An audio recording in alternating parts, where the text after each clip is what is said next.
You want to become a power healer? Well, this is lesson number 7, the concept of the Atman and the Brahman in Hindu philosophy.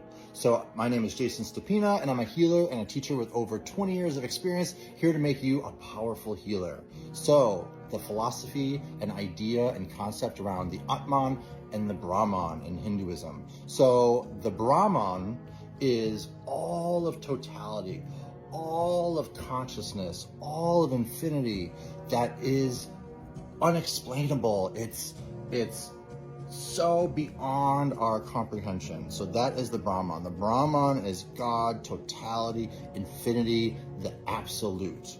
Now, the Atman is actually the spark of us that lives within.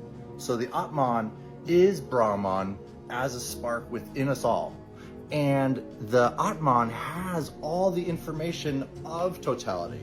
It has all the information and knowledge of everything. And you can think of it as like this. So there's this idea about the oak tree and the acorn. So you think of an oak tree. So say that the oak tree is the universe, correct? So then you have the little acorn, and a little acorn is a small piece of the oak tree. But the acorn has all the information to create a full oak tree. And so that's like us. So we have that acorn within us that is totality, has all the information, has all the knowledge.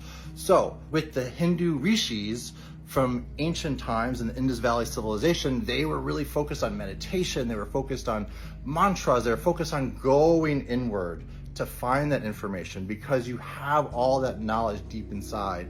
And they were discovering ways through meditation and mudras and mantras to really go inward and find and unravel all the information of the universe. And you have that ability too with your Atman.